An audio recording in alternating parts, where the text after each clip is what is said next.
So, what's going on, Raider Nation?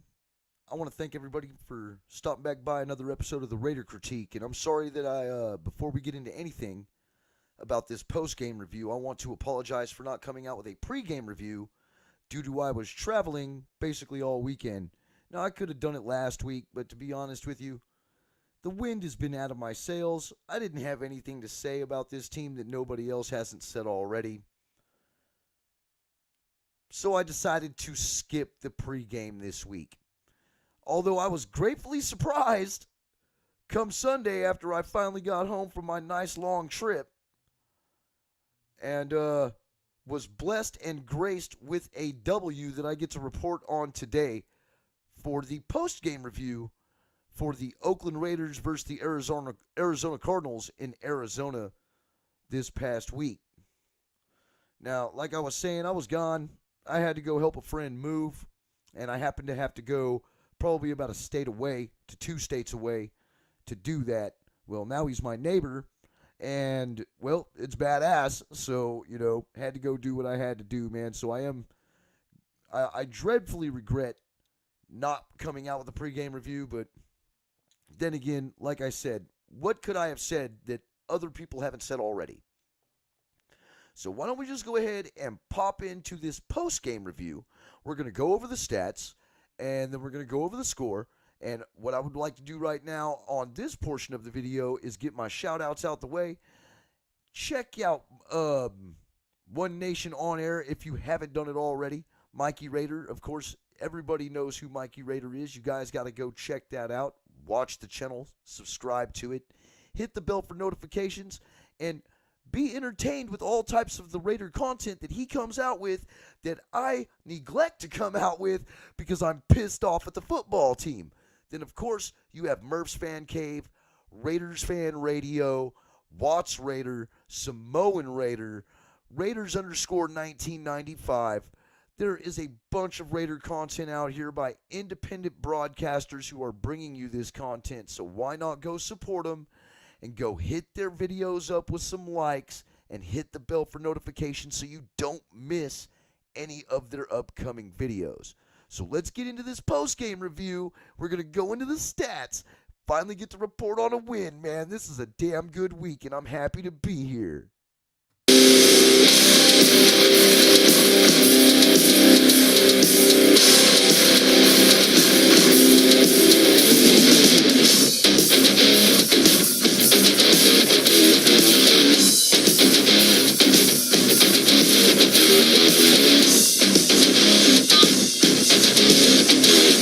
Alright, so we're going to go ahead and jump into the stats, and man, am I so glad I didn't do a pregame video, because if I would have, I completely would have got this wrong. Everybody knows that I'm not I'm not going to bullshit you. I'm going to tell you exactly how it is. I probably wouldn't have even given us one touchdown, and I probably would have had us losing like 21-3 or some outrageous score like that, but instead, we were blessed with this 23-21 victory over the Cardinals. A lot of people can say it's a blessing. A lot of people can say it's a curse because we've lost the first overall pick. But to be honest with you, come on, give me a break. We have 3 first-round picks. And, I mean, shit, what else do you want? You want the first overall pick too? I mean, go look at your history, man. The first overall pick is normally a bust. So, I would rather just have 3 first-round picks, hopefully 2 within the top 10. And we can build our franchise from there. But let's not even go into that right now. Let's go over to the task at hand, which happens to be the stats. Now, this is one thing I love to see, because I'm going to go down here to the drive summary. They started off with the ball, went 2 plays before they were picked off by Gary and Conley, who decided to show up this game and play coverage, but I've always been a firm believer in Gary and Conley. I think he's going to be an excellent corner for us. People just got to give him some time. But I was directed to a stat that every time Gary and Conley has had an interception this season, we have won the game. So that's a pretty good stat to hold on to. That's something positive to look at, and so hopefully we can go for Garyon Conley to get an interception to where it makes it just that much easier for us to hopefully catch a W. I'm going to go up here and we're going to go into the stats. I would show the highlights, but the assholes would probably monetize my video or basically ban me from viewing, from anybody being able to view it who's within the United States. So I'm not going to go over the highlights, but we will go over the stats. Derek Carr went 19 of 31 for 192 yards, 2 touchdowns, no interceptions. Not great stats. He was running all game long. To be honest with you, I believe that he was holding on to the ball too long, but that also could have been because the wide receivers were not creating separation like they should to where he could get the ball out at a timely manner. But he did go 19 of 31 for 192. It's under 200 yards. It's not great, but it's still pretty good because he did not have a turnover. Now, Jalen Richard, man, even though it doesn't really show it in the stats with his 5.5 yards per carry average, 11 carries for 61 yards, he balled the fuck out. This dude did exactly what we needed him to do, and certain YouTubers have been calling for Jalen Richard to step up as of lately, and if it didn't happen today, I don't know what anybody else would like to say about this guy because he did. He balled out today.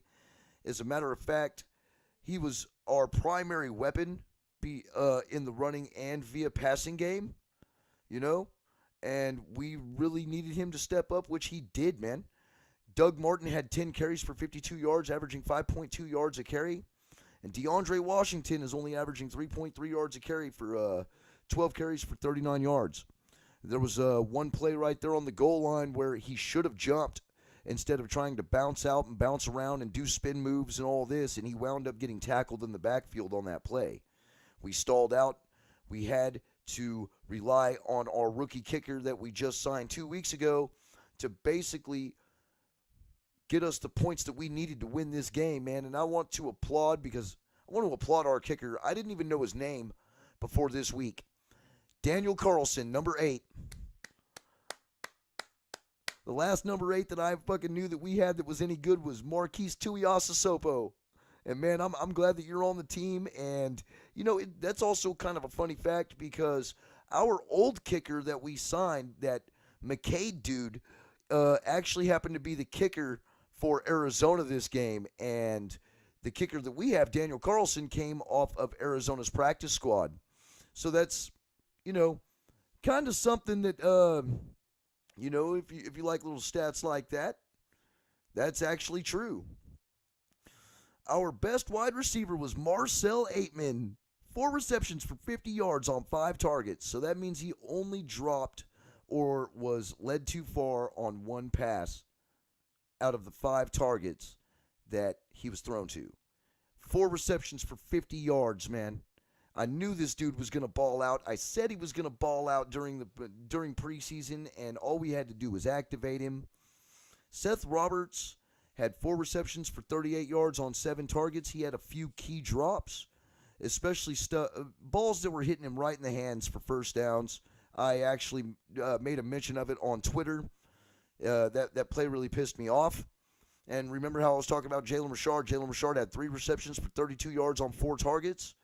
Jared Cook was 3 receptions for 31 yards and 1 touchdown, which was a beaut, by the way, thrown by Derek Carr. Brandon LaFell, man, 2 receptions for 29 yards on 3 targets with a touchdown. We lost Brandon LaFell this week to, I believe, a torn ACL, and he is gone for the year. So this is really going to hurt our already depleted, lackluster wide receiver core. Sorry about that, guys. I got to clear my throat. I've been hanging out up in the snow and shit, and finally coming back down here to Texas, my allergies are starting to get after me again. Man, that's one thing I did not miss about this place. I left, literally, didn't have any problems, wasn't sneezing at all. As soon as I jumped right back over across state line, man, the cedar got me. Now, Jalen Richard did have 1 fumble, but he recovered it. Interceptions, man. Carl Joseph had that interception on that tipped pass.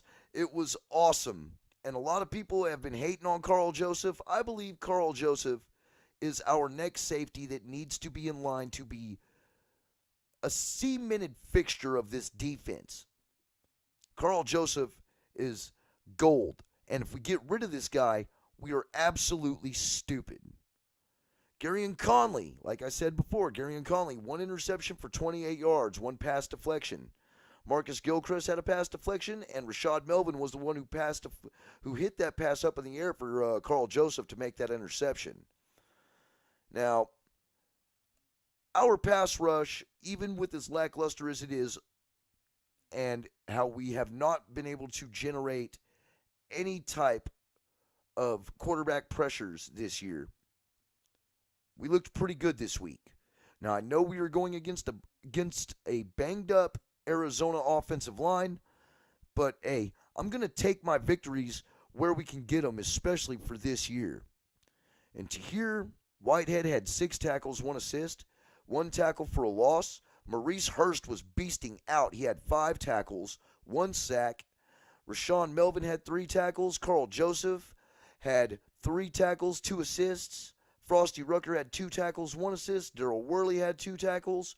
P.J. Hall, I would like to talk about P.J. Hall because even though it doesn't show it right here in the stats, where he only had 2 tackles, he was the majority of the reason why Josh Rosen was uncomfortable all day today. P.J. Hall, pat yourself on the back. You did a hell of a job. As a matter of fact, how about the whole defense give themselves a round of applause? Because without the defense stepping up the way they did, we would have never won this game. There was certain aspects of this game that were just absolutely ugly. Passes that were thrown from Derek Carr's back foot that should have been intercepted that were dropped in our own side of the field. I mean, we were lucky that the defense came up and stopped these guys when we needed to stop them, and then we had enough firepower and enough oomph up underneath us to get the ball down the field for the game-winning field goal by our wonderful kicker, Daniel Carlson. That's right, I remember his name, Daniel Carlson. But P.J. Hall and the whole defense here, man, the whole defensive line, the linebackers, give yourself a round of applause. Everybody but Reggie Nelson. Reggie Nelson, you piece of garbage. Man, we seem to play a lot better without Reggie Nelson in the game. I don't know on whether he's there for mentorship or what the hell he's there for, but he's not really helping the team on the field. That's all I got to say about that. I don't hate the guy. I don't hate anyone. But it's just, if you're not that good and you can't play that well, then maybe you should hang it up and leave it for younger players to get involved. So anyway, like I said, Daniel Carlson, this is definitely my player of the game right here. 3 for 3 on field goals, 49 long, 2 for 2 on extra points. You can't ask for no better out of a kicker that we just signed 2 weeks ago. So, Daniel Carlson, you are the Raider Critiques player of the game. So here we are, everybody. We're almost toward the end of the post-game review for the Oakland Raiders versus the Arizona Cardinals Week 11 for the 2018 season. And we came out on top because of our tenacity, our ferocity, and our willingness to win and never give up attitude that we have seen from this team very seldomly this year. But it was really good to see, and I'm over ecstatic that we got the win because, what can I say? There is nothing more enjoying than the feeling of winning. It feels good. I mean, we won 23-21. We've got a lot of things to tighten up on, and I know that the Cardinals were a team who was suffering. They're starting a rookie quarterback. They're still trying to find their way. But I will take any win that I can get right now at this moment because it's been few and far between when it comes to wins, and we finally snapped that dreaded 5-game losing streak that we have had. John Gruden finally looked like he was enjoying himself out there on the sidelines. Derek Carr and John Gruden, who actually had a a couple different types of interactions this game. They were yelling at each other, and then they were praising each other. You know, I mean, it really did feel good to finally see the team come together to play till the final down of the game. We haven't seen that in weeks from this football team. They played all the way to the end. They played like they wanted to compete. Where was this football team at the beginning of the season? We were there in a few games, but then the last 2 weeks we were blown out. We didn't score any touchdowns.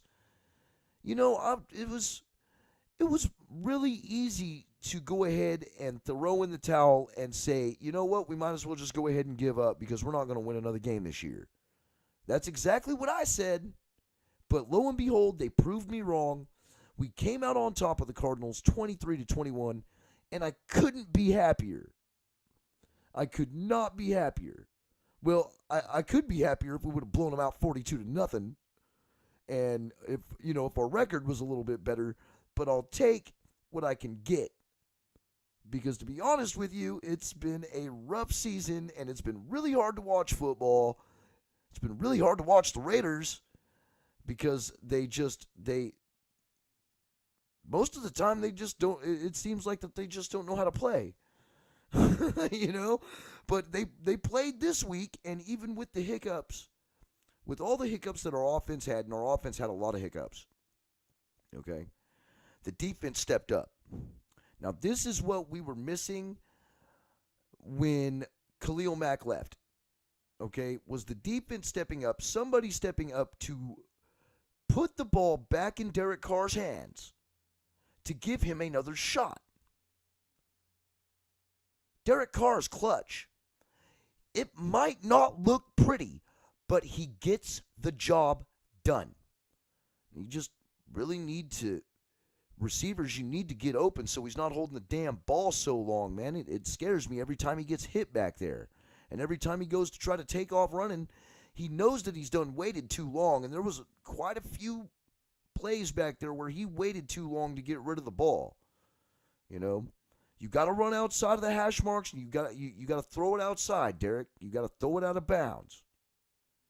You know, if your first read's not there, your second read's not there, man, you got to use your feet. You got to get outside the pocket, throw the ball away, or hopefully your receivers can get open to where you can make a miraculous throw to one of them. Which you did to Seth Roberts, but it hit him straight in the goddamn chest, and he dropped the damn ball for a first down. Now, even though he did redeem himself on that touchdown catch, this is the stuff right here that will make this football team lose. Stupid, ignorant, dumb mistakes. Fundamental football. Making the catch. Looking the ball into your hands. I understand that he throws the ball hard.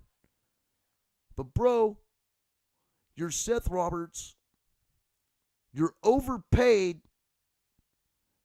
Make the catches to where it seems like that $5 million a year for you is worth it. But thank you for scoring the touchdown. I appreciate it. You know, I do. I greatly appreciate it. I thank you for the win, and I'm not trying to rag on you at all, but I'm just saying, come on. You give me a heart attack, man. Dropping balls like that. I could make those catches, dude. I played wide receiver. I could make those catches, man. If I could make those catches, you could make those catches. You know the fucking common rule as a wide receiver. If it hits you in the fucking hands, you better be able to catch it. All right, now that's me. That's enough of me ragging on Seth Roberts. But, man, you give me a heart attack, man. Dropping the ball like that, dude. Luckily, we got Marcell Aitman. Because Marcell Aitman stepped the hell up, and he caught damn near every pass thrown to him. Even that fucking beautiful left over the shoulder catch, man, that was awesome. Derek Carr put that shit right on the numbers, dude. Right in the perfect spot. Couldn't have put that pass no better than that. And I'm so glad he came down with it. I really wish we would have activated that guy way earlier because he showed so much promise in the preseason. He should have been the one making the team, man. Especially now that we don't have Martavis Bryant due to injury. He's gone for the year. Jordy Nelson is gone with some mysterious injury, and he was rumored to have retired last week, but he was on the sideline today, which that strikes all that rumored bullshit out of that. I'm so glad I did not report on that story. I even had a backdrop and everything made for that too. And I'm so glad that I did not report on that fake ass bullshit that gay ass website was fucking trying to promote. Because that shit hit everybody everywhere on every social media platform who was associated or had any relevance to wanting to know what the Raiders were doing. We all saw it and you know it. So I'm just glad that that was false, that he's still sitting on the sideline, but it still doesn't bypass the fact that he will probably retire next year. And we'll be lucky if we see him in another game this year. Only time will tell. We lost Brandon LaFell today to injury. He is gone for the year. So we have a very depleted wide receiver core, which is going to leave Derek Carr very little options to get the ball out. And this could spell trouble for us for the next 5 weeks, 6 weeks. But only time will tell on that. Now, our offensive line also needs to tighten up. There are times when Derek Carr has 5 to 6 seconds to throw the football, and then there's times where he doesn't even get a chance to set his feet before he's able to throw. Now, I understand we got a lot of rookies and we're really banged up in the front, but this is one of the highest paid offensive lines in football. They were destined to be one of the best offensive lines in football, and they have not showed me that at all this season. At all. I honestly think that we need to start making some moves on that offensive line. When it comes up next season, start getting some of that cap space back. So anyway, I hope you guys have enjoyed this video, and I do appreciate every single one of you who have come to help and support the channel. Come and give your opinions. Let me know what you think. Hit me up on Twitter at InGun421. Now, I don't mind. I will mingle with you. I will mingle with you down in the comments section. I will mingle with you on Twitter. I will mingle with you on Facebook. It don't matter, man. I like to talk about the Raiders, and I like to know what everybody thinks. So please, feel free to hit us up here at the Raider Critique, and let's all just try to enjoy this one win that we got, and hopefully, with any kind of luck, we can still pull the first round draft pick because all the other shitty teams will start winning. So, hey, got to be positive and negative all at the same time. All we got to do is just hope that we're going to get at least one pick in the top 5, that'd be nice. And, maybe another pick in top 8, and then another pick in, top 15, because that's looking possible as well with the way the Bears are playing. But I do appreciate every single one of you guys for coming and subscribing. If it wasn't for you, I wouldn't be doing this.